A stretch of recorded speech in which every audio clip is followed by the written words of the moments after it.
Shalom, sahabatku yang diberkati Tuhan Yesus. Apa kabarnya? Biarlah hari ini hari yang diberkati Tuhan. Kalian semua dalam keadaan baik dan dipenuhi dengan sukacita. Amin. Aman dalam perlindungan Tuhan, karena kita yang percaya kepada Yesus, kita yakin Tuhan Yesus menyertai kita. Ya, kita mengakui kalau Tuhan Yesus itu beserta dengan kita. Dia Allah Immanuel, Allah yang menyertai kita. Tapi seringkali kita lupa melibatkan Tuhan. Seringkali kita lupa untuk menyertai Tuhan di dalam seluruh aspek kehidupan kita. Ya, seringkali kita mengandalkan kekuatan kita sendiri, mengandalkan orang lain, mengandalkan hal-hal yang ada di sekeliling kita yang bisa membantu kita. Kita lupa bahwa Allah Immanuel, Allah yang menyertai kita, yang seringkali bersama-sama dengan kita melupakannya. Karena itu hari ini kita boleh mendengar sebagian renungan firman Tuhan yang diberi judul yaitu jangan pernah putus asa. Ya, kalau saudara yakin, kita yakin bahwa kita jadikan Tuhan itu benar-benar andalan hidup kita, maka kita nggak ada lagi egois, nggak ada lagi sok berani tampil, nggak ada lagi dengan segala kesombongan arogannya untuk berjalan sendiri. Biasanya kita sering kali lupa, karena itu kita boleh bertobat hari ini.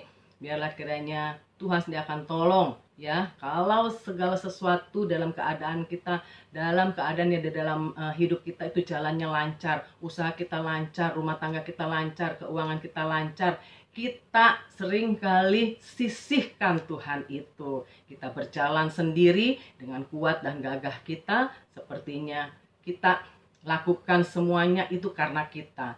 Padahal pada waktu kita kepepet, pada waktu kita masalah ada menyerang kita, ada hal-hal yang membuat kita kita terpojok. Bahkan juga ada hal-hal masalah, problem, persoalan yang membuat kita akhirnya sampai mentok jalan buntu. Baru kita kembali ingat Tuhan, ya. Kita panggil Tuhan, kita minta tolong sama Tuhan, ya. Padahal Tuhan juga selalu menanti-nantikan kita. Dia selalu menunggu sampai kita benar-benar datang kepada Dia dan benar-benar butuh Dia, benar-benar tunjukkan bahwa saya butuh Engkau Tuhan, ya. Dan biarlah kiranya Tuhan juga memberikan berkat-berkatnya kepada kita, pertolongannya pada kita, ya, untuk menjalankan hidup ini. Karena Mazmur 43 ayat 5 berkata, mengapa engkau tertekan hai jiwaku, dan mengapa engkau gelisah di dalam diriku? Berharaplah kepada Allah, sebab aku bersyukur lagi kepadanya, penolongku dan Allahku. Saudara, banyak tekanan hidup yang makin hari semakin menekan hidup kita, silih berganti, problem, persoalan, bahkan juga persoalan dunia pun antara untuk virus corona ini, dengan COVID-19-nya ini begitu banyak membuat kita stres, membuat kita bingung, resah, gelisah, kita takut. Bahkan juga banyak orang yang frustrasi, ya. Kenapa bisa begitu? Ya, rasa putus asa itu muncul saat apa? Saat kita kepentok. Saat kita benar-benar rasanya udah nggak ada jalan keluar lagi, ya. Kita nggak tahu harus berbuat apa. Inilah cara-cara iblis untuk menguasai kita, ya.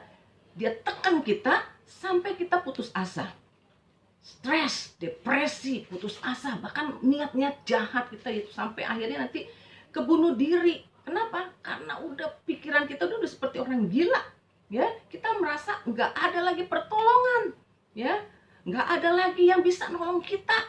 Itulah masalah yang terus datang bertubi-tubi menyerang kita, ya. Kita mulai ragu, kita mulai marah sama Tuhan. Benar nggak sih Tuhan itu ada? Dengan kata lain, kita tunjukin kekecewaan kita, marah kita, kesel kita, jengkel kita, bukan hanya kepada orang yang di sekeliling kita aja, tapi kepada Tuhan juga. Kita merasa Tuhan tuh mana gitu loh, ada nggak sih? Kok nggak nolong saya? Kok sepertinya dia diem aja? Ya, kita tertekan sampai seperti ini, ya. Kok Tuhan sepertinya nggak ada, ya? Padahal firman Tuhan mengatakan di 1 Yohanes 5 ayat 4,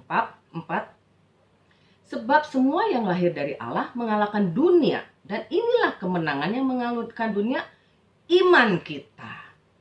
Kemenangan atas rasa putus asa dimulai dari hati kita. Ya, jika engkau tawar hati pada masa kesesakan, kecillah kekuatanmu, kecil kekuatanmu. Jadi rasa putus asa itu bukanlah karakter anak-anak Tuhan. Kita lebih dari pemenang, kata firman Tuhan. Kenapa? Karena Tuhan selalu ada di dalam kita. Dia berpihak kepada kita yang benar-benar mau percaya dan beriman kepada Tuhan. Ya. Seberat apapun masalah saudara, sesusah apapun problem saudara, hadapi ini. Jangan pernah putus asa. Hadapi bersama Yesus dan percaya. Serahkan semuanya kepada Tuhan. Jangan buang-buang waktu dan buang tenaga dengan tindakan kita, dengan pikiran kita, dengan perbuatan kita. Tetapi kita jalani ini bersama Yesus bukan untuk menghadapi dengan keputusasaan yang melemahkan iman kita, percaya kita, tetapi di dalam nama Tuhan Yesus katakan, Allah Immanuel, Allah yang menyertai kita, yang akan memberikan jalan keluar, bahkan juga tunjukkan jalan-jalan yang tidak kita ketahui, bahkan mujizat yang akan Tuhan sediakan buat kita yang percaya kepada Tuhan dan beriman kepada Dia. Ya, nggak ada yang mustahil kok bagi Tuhan. Apapun perkara yang kita hadapi, tidak ada yang sukar di hadapan Tuhan. Kalau Tuhan ada di dalam hati kita dan kita juga ada di dalam percaya kepada Yesus Kristus Tuhan, kita nggak usah takut, nggak usah putus asa dalam keadaan apapun juga. Karena Tuhan tidak pernah meninggalkan kita, sekali-kali Dia tidak akan pernah meninggalkan kita.